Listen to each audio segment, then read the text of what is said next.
Hi hall welcome to our channel myself Madhavi. Today మనం చెప్పబోయే టాపిక్లో లా ఇన్ ప్రాపర్టీలో వచ్చేసి transferable and non transferable property అనగా ఏంటి అంటే మనం తెలుగులో తెలుసుకుందాము. ఏంటి తెలుగులో అంటే ఆస్తి బదిలీ చట్టం టీపీఏ 1802 1882 ప్రకారం ఆస్తి బదిలీ అనే భావన ఒక వ్యక్తి నుండి మరొకరికి ఒక నిర్దిష్ట ఆస్తుల యజమానం హక్కులు లేదా ఆస్తులకు బదిలీ చేసే సామర్థ్యాన్ని ఆస్తి బదిలీ చట్టం అంటారు. ఆస్తి బదిలీ సామర్థ్యాన్ని సూచిస్తుంది. కొన్ని ఆస్తులు బదిలీ చేయదగినవి, మరికొన్ని వాటి స్వాభావిక స్వభావం లేదా చట్టపరమైన పరిమితుల కారణంగా బదిలీ చేయలేనివి. బదిలీ చేయదగిన మరియు బదిలీ చేయలేని ఆస్తి యొక్క విభజన ఇక్కడ ఉంది. టీపీఏ కింద బదిలీ చేయగల ఆస్తి స్థిర ఆస్తి భూమి, భూమిపై యజమానం మరియు ఆసక్తులను బదిలీ చేయవచ్చు. భవనాలు నివాస, వాణిజ్య లేదా వ్యవసాయ భవనమైన బదిలీ చేయవచ్చు. పిక్చర్లు భూమికి అనుసంధానించబడిన చెట్లు, రోడ్లు లేదా ఇతర శాశ్వత నిర్మాణాల వంటి వస్తువులను బదిలీ చేయవచ్చు. కదిలే ఆస్తి సెకండ్ వన్ వస్తువులు, కార్లు, యంత్రాలు, నగలు, పుస్తకాలు మొదలైన ప్రత్యక్ష ఆస్తులను బదిలీ చేయవచ్చు. మరియు షేర్లు మరియు సెక్యూరిటీలు కంపెనీ షేర్లు, బాండ్లు మరియు ఇతర ఆర్థిక సాధనాలను బదిలీ చేయవచ్చు. అస్పృశ్య ఆస్తి కాపీరైట్లు, పేటెంట్లు, ట్రేడ్ మార్కులు మరియు అప్పులు వంటి మేధో సంపత్తిని బదిలీ చేయవచ్చు. థర్డ్ వన్ ఆస్తిపై హక్కులు మరియు ఆసక్తులు యజమాన్య హక్కులు యజమాన్యం యొక్క పూర్తి హక్కులు అంటే ఆస్తిని విగ్రహించే, లీజుకు ఇచ్చే లేదా తనఖా పెట్టే హక్కును బదిలీ చేయవచ్చు.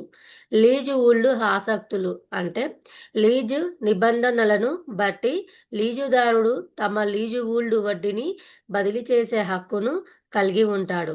జీవిత ఆసక్తులు జీవిత ఆసక్తి ఒకరి జీవితకాలం ఆస్తిని ఉపయోగించుకునే హక్కు బదిలీ చేయవచ్చు, అయితే అది నిర్దిష్ట షరతులు లేదా పరిమితులకు లోబడి ఉంటుంది. సడలింపులు చట్టం అనుమతించినట్లయితే వేరొకరి ఆస్తిని నిర్దిష్ట ప్రయోజనం కోసం, ఉదాహరణ మార్గం, హక్కు ఉపయోగించుకునే హక్కును బదిలీ చేయవచ్చు. ఫోర్త్ వన్ షరతులతో కూడిన ఆసక్తులు షరతులకు లోబడి ఆస్తి బదిలీ నిర్దిష్ట షరతులకు లోబడి ఆస్తి హక్కులను బదిలీ చేయవచ్చు. ఉదాహరణకు బదిలీ చేయబడిన వ్యక్తి దానిపై ఇల్లు కట్టుకునే షరతుపై బదిలీ చేయబడిన ఆస్తి. టీపీఏ కింద బదిలీ చేయలేని ఆస్తి ఇందులో వచ్చేసి మనం చూసుకుందాం. ఫస్ట్ వన్ భవిష్యత్తు ఆస్తి ఇంకా ఉనికిలో లేని ఆస్తి బదిలీ సమయంలో ఇంకా ఉనికిలో లేని లేదా ఉనికిలో లేని ఏదైనా ఆస్తిని టీపీఏ కింద బదిలీ చేయలేము. ఉదాహరణకు పుట్టని పిల్లల ఆస్తి ఇంకా పుట్టని బిడ్డ పుట్టకముందే ఆస్తిని వారసత్వంగా పొందలేరు కాబట్టి దానిని బదిలీ చేయలేము. ఇంకా పండించాల్సిన పంటలు ఇంకా పండించని పంటలను టీపీఏ కింద బదిలీ చేయలేము, ఎందుకంటే అవి భవిష్యత్తు ఆస్తిగా పరిగణించబడతాయి. సెకండ్ వన్ చట్టవిరుద్ధ ఆస్తి చట్టవిరుద్ధ కార్యకలాపాలలో పాల్గొన్న ఆస్తి చట్టవిరుద్ధమైన లేదా నేరపూరిత కార్యకలాపాలలో పాల్గొన్న ఆస్తిని బదిలీ చేయలేము. ఉదాహరణకు దొంగిలించబడిన వస్తువులు లేదా నేరంలో ఉపయోగించిన ఏదైనా ఆస్తిని టీపీఏ కింద బదిలీ చేయలేరు. థర్డ్ వన్ చట్టపరమైన పరిమితులకు లోబడి ఆస్తి ప్రభుత్వ కార్యాలయాలు మరియు శీర్షికలు ప్రభుత్వ కార్యాలయం, పోస్టు లేదా గౌరవ బిరుదును టీపీఏ కింద బదిలీ చేయలేము. ప్రభుత్వ కార్యాలయాలు లేదా శీర్షికలను బదిలీ చేయదగిన ఆస్తిగా పరిగణించరు. ఫోర్త్ వన్ వ్యక్తిగత ఆస్తులు లేదా జీవిత ప్రయోజనాలు జీవిత అద్దెదారుడు తన జీవిత కాలంలో మాత్రమే ఆస్తిని ఉపయోగించుకునే లేదా అనుభవించే హక్కును కలిగి ఉంటాడు, కానీ వారు ఆస్తి యజమానాన్ని బదిలీ చేయలేరు. వ్యక్తిగత హక్కులు వ్యక్తిగతంగా ఒక వ్యక్తికి జతచేయబడిన హక్కులు వివాహ హక్కు లేదా వ్యక్తిగత ఒప్పందాలు వంటివి టీపీఏ కింద బదిలీ చేయబడవు. ఫిఫ్త్ వన్ ఆధ్యాత్మిక లేదా మతపరమైన ఆస్తి ట్రస్టుల్లోని మతపరమైన ఆస్తి మతపరమైన లేదా ద్రా దాతృత్వ ప్రయోజనాల కోసం కలిగి ఉన్న ఆస్తి, ప్రత్యేకించి అది మతపరమైన ట్రస్టులో ఉంటే బదిలీ చేయబడకపోవచ్చు. అటువంటి ఆస్తి ఆరాధన లేదా దాతృత్వానికి అంకితమైన ఆస్తులు వంటి దాని బదిలీని నిషేధించే లేదా పరిమితం చేసే నిర్దిష్ట చట్టాల ద్వారా నిర్వహించబడుతుంది. 61 అనిశ్చిత లేదా నిర్వచించబడని ఆసక్తులు కలిగిన ఆస్తి. అస్పష్టమైన లేదా అస్పష్టమైన ఆస్తి ఆసక్తులు వెడ్డి స్పష్టంగా నిర్వచించబడని లేదా నిర్ధారించలేని ఆస్తిని బదిలీ చేయలేము.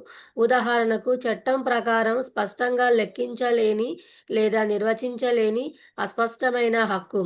7th వన్ పరిమితుల ద్వారా ఆస్తి భారం. లీజుకు తీసుకున్న ఆస్తి. ఒక ఆస్తిని లీజుకు తీసుకుంటే అది భూస్వామి అనుమతి లేకుండా లీజు బదిలీని నిరోధించే కొన్ని పరిమితులకు లోబడి ఉండవచ్చు, లేదా అసైన్మెంటు లేదా సబ్ లేటింగును నిర్దేశించే నిబంధనలు ఉండవచ్చు.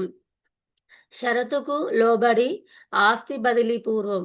ఆస్తి ఆస్తి బదిలీ ఒక షరతుకు లోబడి ఉంటే వీల్ లేదా వారసత్వం వంటివి. షరతు నెరవేరే వరకు బదిలీ అసమర్థంగా ఉంటుంది. అటువంటి సందర్భాలలో చట్టపరమైన అవసరం నెరవేరే వరకు ఆస్తిని బదిలీ చేయకపోవచ్చు. 8th విల్లు మరియు టెస్టమెంటరీ ఆస్తి. విల్లు కింద ఆస్తి. వ్యక్తి మరణించి చట్ట ప్రకారం వీలునామా అమలు చేయబడే వరకు ప్రోబేట్ ప్రక్రియ వీలునామా ద్వారా కవర్ చేయబడిన ఆసక్తిని బదిలీ చేయలేము. బదిలీ చేయదగిన మరియు బదిలీ చేయకూడని ఆస్తి యొక్క సారాంశం.